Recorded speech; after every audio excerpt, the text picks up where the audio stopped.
Y'all, paying off debt is so boring. It really is. It's just not fun and it's so boring. And honestly, without having a plan to be consistent and to consistently throw money at debt, you're just not gonna get out of debt. That's just the truth of it. Hey y'all, welcome to Transfer Tuesday. Today is the day of the week where I share what I've done in my personal financial journey, which I share here on this YouTube channel called Pennies, Not Perfection.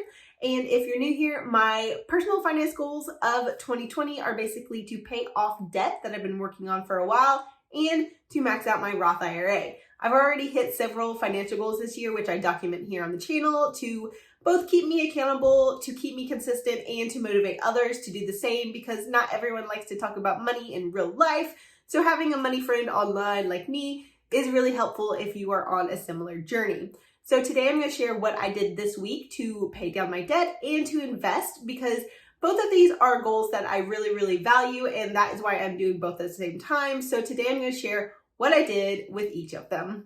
If you're new here, I am working on paying off $43,000 in debt. We are down to just under $15,000, and that has been because of things like Transfer Tuesday, where I am doing something every single week to reduce that amount of debt.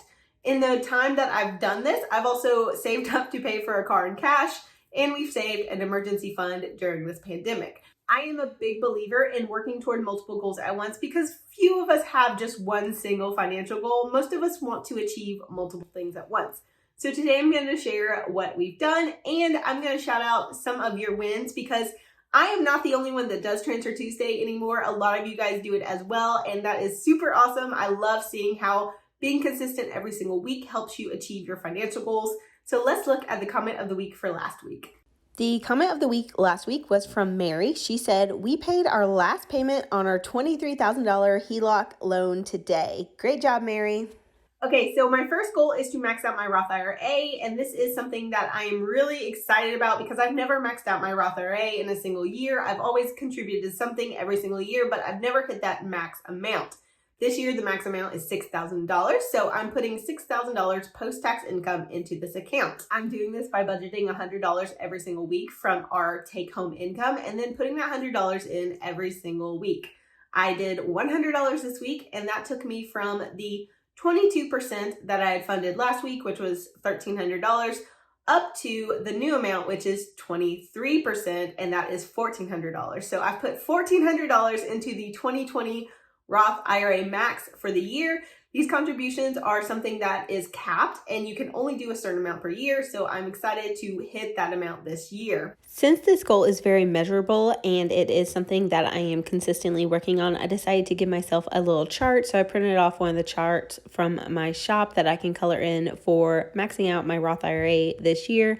I like these little pigs with the percentage on them, because since this is a specific number and I am working toward it consistently, the percentages kind of show me how far I've come and how far I have to go. I am starting this progress tracking chart a little bit late, so I did get to color in the first 4 pigs because I am already up to 23%, which is pretty exciting. I'm already a fourth of the way toward the goal, and seeing it visually makes me pretty confident that I will hit it. One of the reasons why I like doing my Roth IRA like this is because I am doing it consistently, and that consistency is actually just building a habit.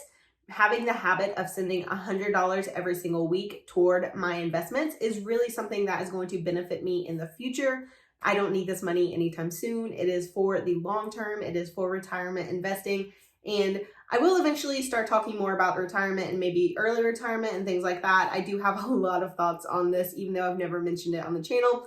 I do know people that have retired early and people that have failed at early retirement. So it's something that's very interesting to me, even if I haven't really talked about it much. But being consistent in investing for that future gives me the ability to have freedom in my choices in the future. And that is something that I think we all want, having more freedom of choice and not being stuck in a certain job or being stuck in a certain situation because you need the money and you don't have options.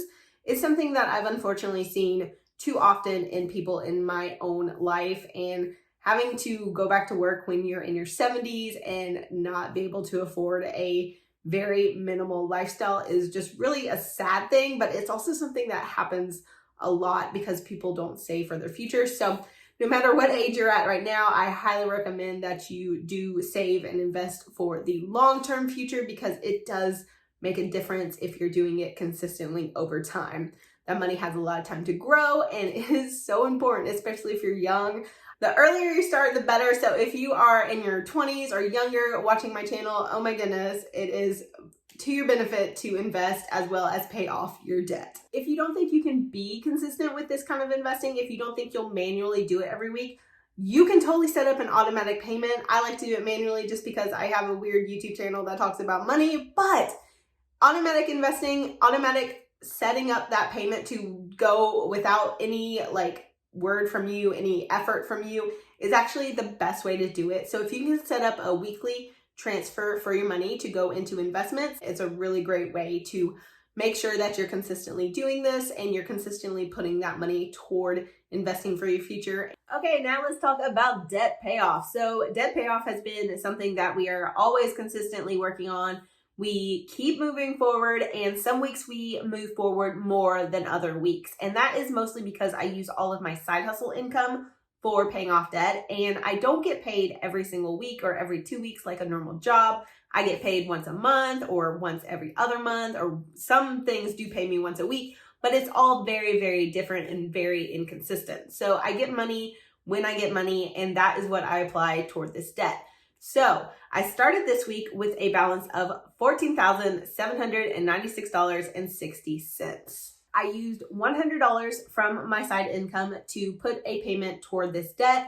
I did have to pay my quarterly taxes on the income that I earn from YouTube and Etsy. So I did have to use a lot of the money I'd saved up for that because I want to make sure that my taxes are paid. But I did take $100 from what I made this week, and I am putting it as a payment towards the debt. So that dropped me down to $14,703.90. Y'all know if I get close to a new milestone or a new $100 drop, I cannot let it rest usually. So I saw that $3 and I was like, no, this can't stand. So I took $25 from our miscellaneous budget that we have in our paycheck budget pretty much every time that we get paid, because I like to make sure that we have a little money for extra stuff. And we really haven't done anything this week. There's been no activities and no need for the money. So I'm putting $25 of that money toward the debt today. So that means I'm putting $25 toward the debt and making a payment. And that is from our regular income, which I don't always use for debt payoff. But I'm excited because that gets me down to $14,678.90. I'm under $14,700 and that makes me happy. So I feel like I did pretty well today. You just got to keep moving forward. Debt payoff is not always fun. It is not always exciting. Sometimes you'd rather use some money for other stuff. Sometimes you are just ready to be done. But you just keep moving forward and eventually it does finish. And being consistent is the best way I've found to actually keep moving forward and make that progress. So I am going to keep being consistent and I am going to keep throwing money toward that debt. And it will be done. It will be done. It will be done. So those are the moves that I made this week for financial progress in our lives. I'm pretty excited about it. I always love to make sure that I am doing something to move me forward. So I did that this week, and that is something to be proud of. It doesn't always have to be a blockbuster, amazing week. Sometimes you just have to make the progress that you can make. And that's why we do Transfer Tuesdays. Whether it's $5 toward your goal or $5,000 toward your goal, making progress is more important than following a perfect formula that someone else tells you. Just making progress towards your goal in the way that you can, with the money that you can, is what matters. Being consistent is better than being perfect. All right, Comment Club. Last week I asked you for some ideas on what to write in the comment section, because if you've watched this far, I always ask you to write something down below. And I'm going to ask you today to write something that I've said multiple times in this video, and it is keep moving forward. That is something that is sometimes hard to remember, that we're not always stuck. You might feel like you're in kind of like a quicksand where you're being jerked down or you're not making progress, but if you keep moving forward, you will get past that point. So always remember, keep moving forward. And if you watch this far and you want to, write down below, keep moving forward. And then let me know what you did on Transfer Tuesday or any day of the week this week to hit your financial goals. I love to hear you guys' progress and celebrate with you. Thank you guys for watching. I will catch you next week.